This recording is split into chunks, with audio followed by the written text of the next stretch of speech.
Welcome to Loud and Clear, a program geared toward the younger generations.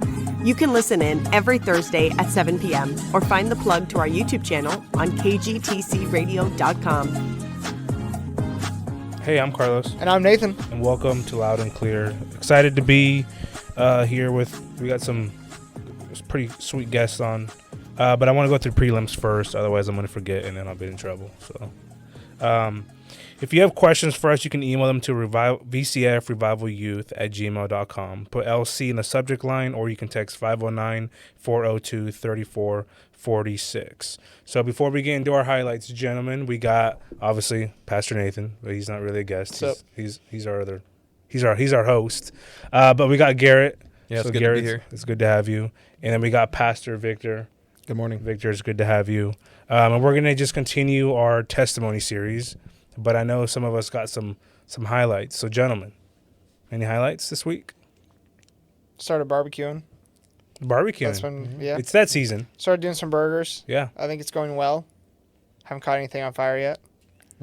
But you just started barbecuing? No, it's for the season, you know. No, there's no such thing as a season in my house. Do you do all year long? All year round. Really? I have a smoker. I smoke all year round. I barbecue all year round. What? Yeah. It's the only and way my to wife do it. loves it because here's the thing. You don't have to clean the kitchen most of the time. That's true. It's all outside. Yeah, I barbecue all I year cover round, my... too. So you guys don't cover your grills then? No. You have yours under a thing? A little bit. Yeah, because there's I cover mine yeah. if I know it's going to snow or rain. But Yeah. otherwise... You don't have to clean the kitchen, but you clean your barbecue or...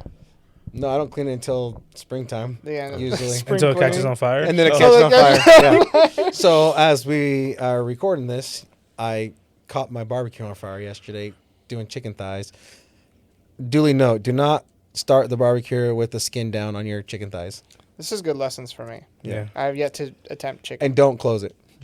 Okay. If you're going to start with chicken, though, Nathan, do thighs. Do Because thighs. you can't mess up thighs. Yeah, you can Really? overcook thighs and they'll still be juicy. Yeah. Bro, I don't grill chicken breast unless it's thin sliced.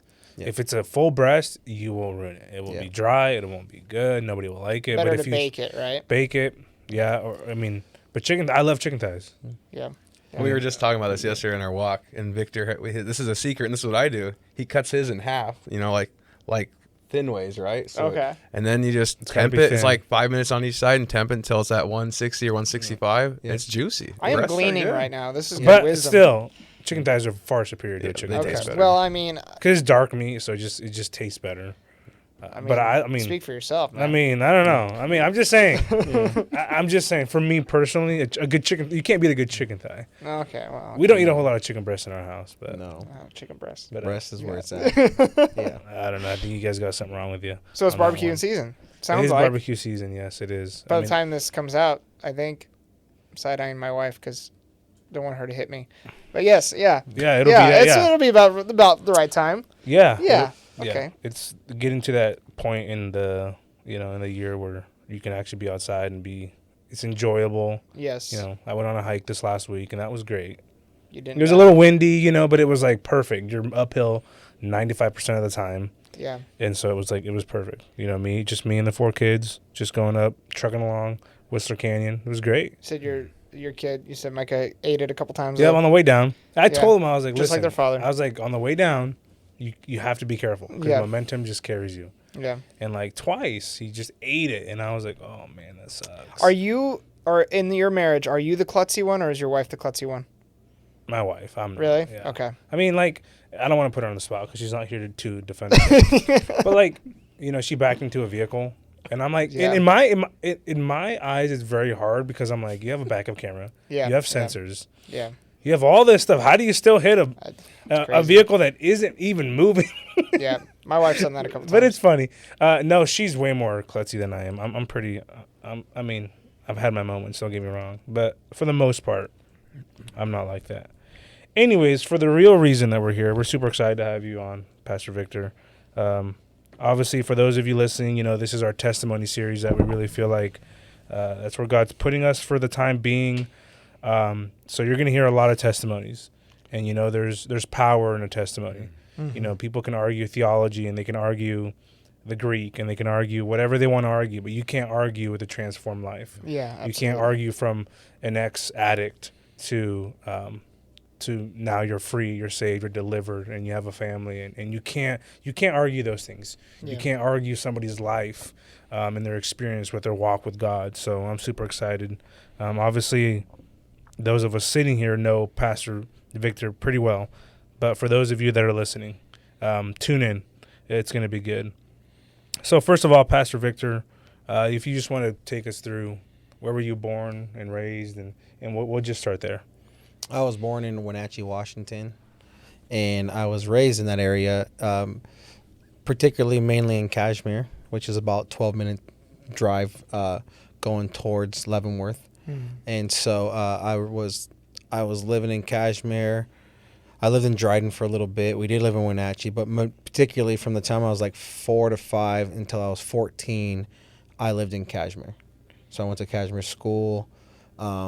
That's actually where I experienced church for the first time as well, because I was about probably like 8 years old, 9 years old, 10 years old in that area, where the neighbor across the road, they went to Evergreen Baptist Church in that area.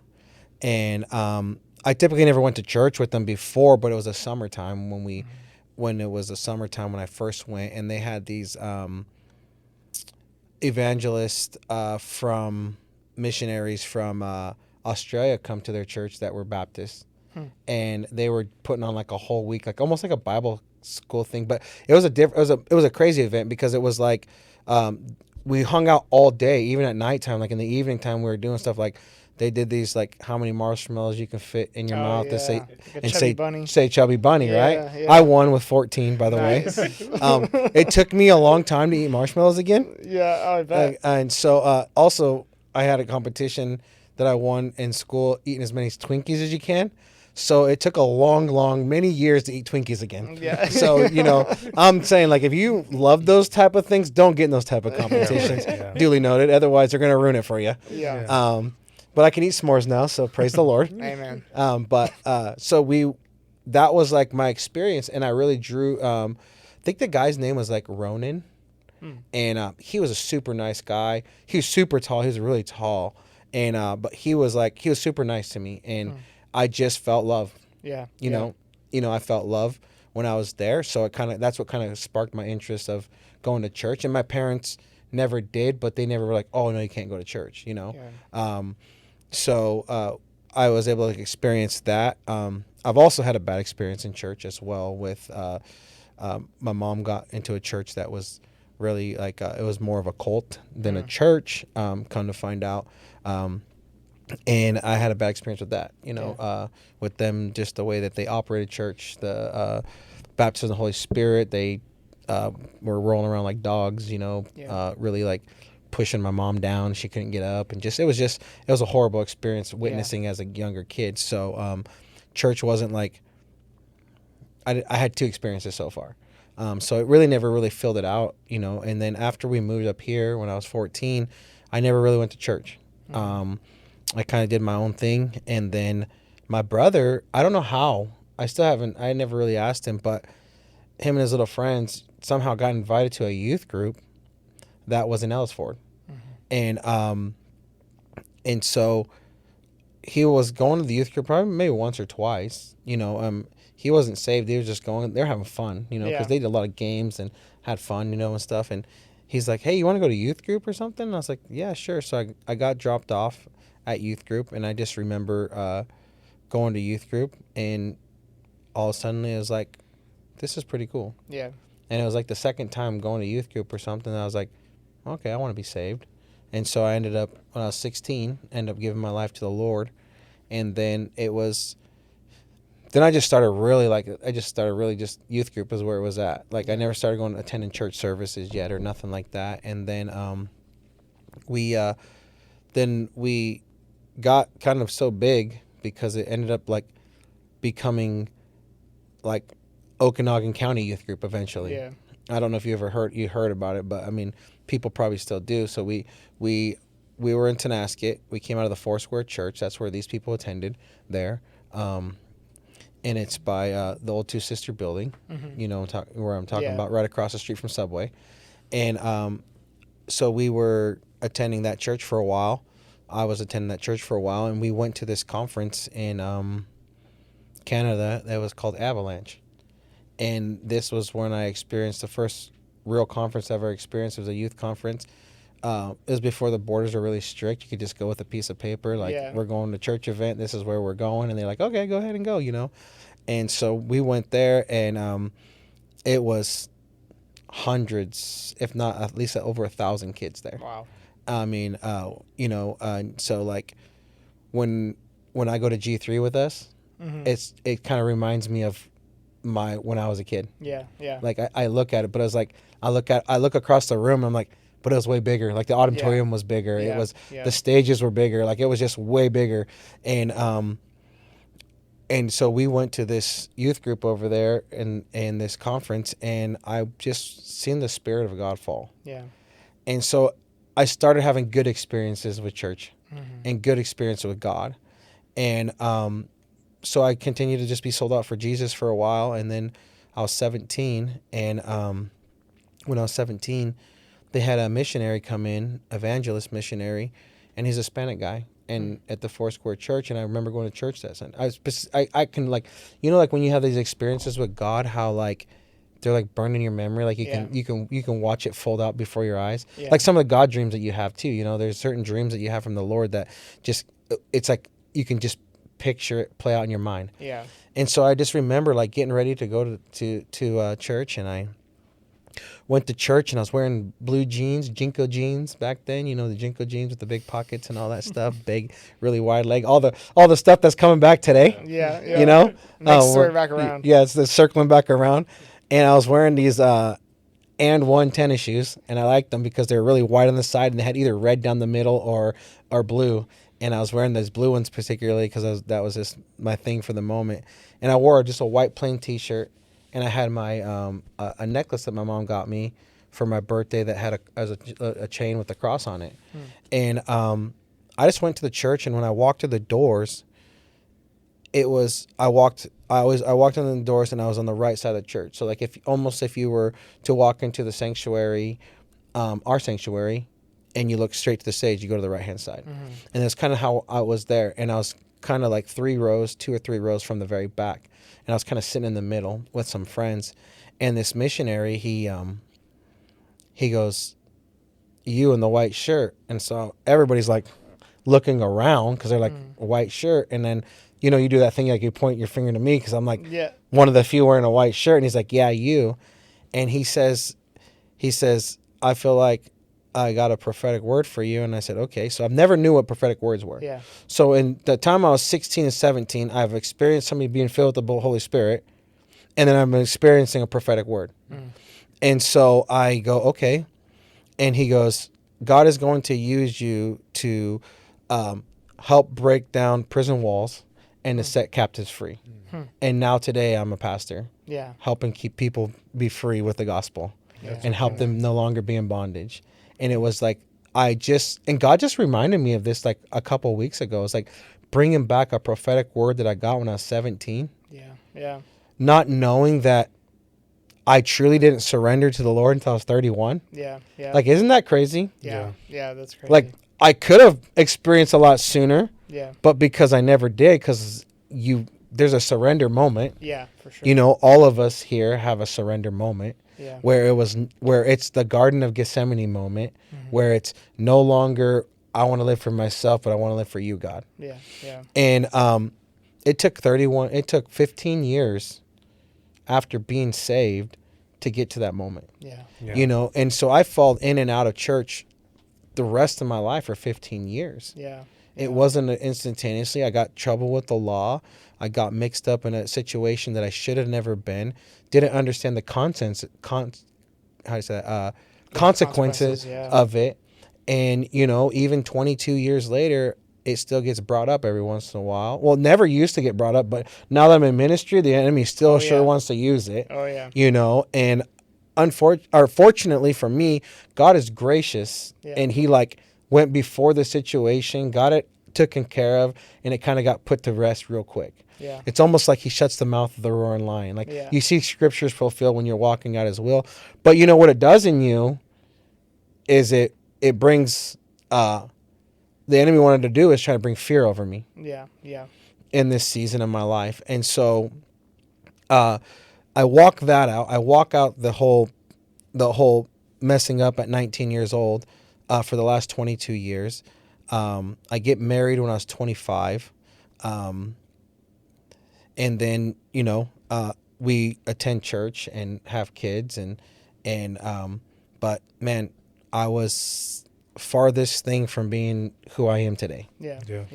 Yeah. Man, it was, I don't know how to say it. Like,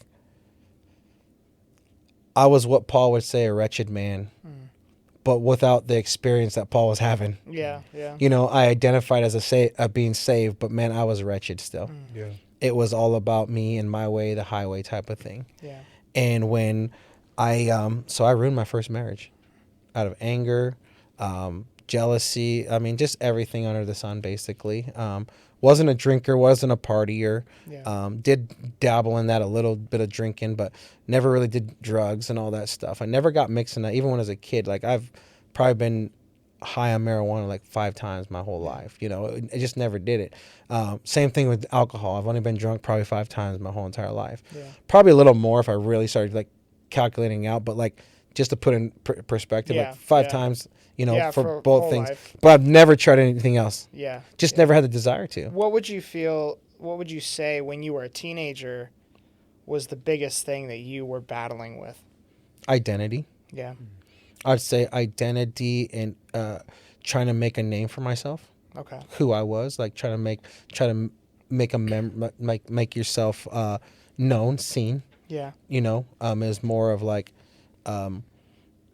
I fell in this in high school. I fell into this category where I could talk to anybody. Yeah. It didn't matter if you were stinky. Mm-hmm. It didn't matter if you drove the nicest car.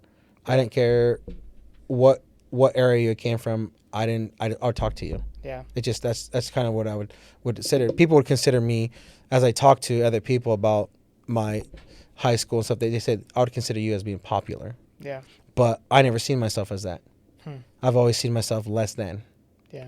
and people were better than me, type Yeah. of thing. So I think a lot of my struggles were identity, which rooted most of everything that I try to do would turn into pride. Yeah. It'd be like what I try to produce in myself, my outer appearance. So trying to overcompensate for that lack that you felt. Yes. Like how did that, like you said, like kind of doing more or whatever, like would that manifest and like I mean, just being real, like what you wore, what you drove, all those different things. Yeah. Is that kind of how it manifested? It did, mainly probably more of like my clothes and my Yeah. and the style. Like I didn't have the option. My parents didn't have a lot of money, so I didn't have the option to get the nicer cars or whatever. Mm-hmm. But I would definitely. One thing that I did, I worked hard because Yeah. I wanted nice things, and so one of the things, we had an orchard at this time when I was 14. So from 14 until we sold our orchard about 5 years ago, 6 years ago, I worked off and on in the orchard, and I would do it just to buy material things Yeah. to make myself feel better. Yeah. Yeah. Yeah. I know typically you hear that from like a woman, Yeah. but like that's just who I was. Like, No, yeah. I focused on my hairstyle, Yeah. my appearance. It was about my appearance, even though like right now I'm like 208 pounds. I feel great from where I'm at right now, from where I used to be. Mm-hmm. But in high school, I was down to 175 pounds, and I thought I was fat. Yeah. Yeah. So That's I had crazy. a big Yeah. identity issue when Yeah. it came to that. So the enemy played off mainly was the battle of the mind Yeah. for me, Yeah. and it produced a lot of ungodly and a lot of worldly characters that I tried to put a persona on. Yeah. Was Yeah. God kind of always on the back of your mind through high school? I mean, I know you had a couple of different experiences, but Yeah, I think, well, I could tell you one thing. Every time from the time I got saved until the time I surrendered, every time that life truly got hard and I knew that I couldn't do anything anymore, I would run back to God. Mm-hmm. He was like my scapegoat, Yeah. but never one where I just to get me out of trouble. Yeah. And I think that's where a lot of our society is today, oh yeah, is that we want to use God. And Carlos and I always talk about this when we used to work at Aikens, is he's not a vending machine anymore. Yeah. Yeah. You've seen a season where he was, Yeah. and you've seen the scenes, like even in my marriage when it got tough, I would see him come in, fix my marriage. We'd be solid for a minute, but then we start compromising. Yeah. Yeah. Compromising, what it ends up doing is start to make what you want to do is you compromise to make yourself feel good about something. Yeah. Yeah. And then you stop attending churches because there's the excusing. Yes. Yeah. Like I'm just tired, or Yeah. the kid's sick, so everybody has to stay home. No, one should represent the church regardless. Yeah. And so in our house now, in the second marriage, one always goes to church, even if we're tired. Yeah. Yeah. It doesn't matter if one kid's sick, all kids sick, we or whatever. We all, one person still represents the going to the house of God. Yeah. And there's just a shift in that, learning my lesson and coming to surrendering to God. So like I messed up my marriage. I surrender when I'm 31, and the surrender moment is this moment. The surrender moment wasn't, oh God, or God to fix my marriage. The surrender moment is, even if you don't fix my marriage, I'm going to serve you now. Yeah. Like I've done it my way enough. Yeah. Yeah. You know, I've done everything enough my way. I've done it all.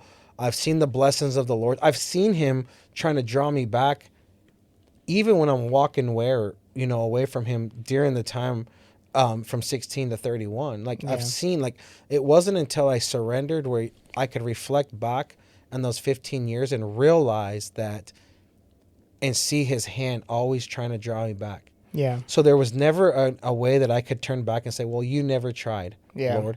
He showed me I tried. Yeah. Yeah. It was my sheer rejection and blindness to that. And your veil doesn't get lifted until you have that surrender moment. Yeah. Of like, man, this is what he really was trying to save me from. Yeah. And it's crazy because as you're talking about this, like I remember watching that in you, like the moment where you were like, whatever you want, God. Yeah. And I can obviously, like, I mean, your testimony is powerful, but also having like the validation of that, like I firsthand, and like Carlos, I think you were probably around too, watching that play out in you. And obviously I was kind of a little bit more involved in your life at that time, but like just watching it, because it was an authentic God, no matter what, like whatever you want to do. And you fought for, like obviously God had plans, right? You know, and obviously like where everything is at today, it's like, I would have never predicted or never imagined that we would all be where we are today, and we're in you and everything. But like that, it is powerful. It's super powerful. It's a nice, well, you get firsthand because I was married to your sister. Yeah. You know, but you know, it was, I just love, like what you're saying right now, like just to see the growth in everybody like around me. Yeah. I've been around church now so long that, I mean, I was at yours and Melanie's wedding. Yeah. You know, and I've seen the growth in everybody. And for you to say that you see the growth in me, it speaks volumes. But you got to be able to witness the firsthand of something that got destroyed. Yeah.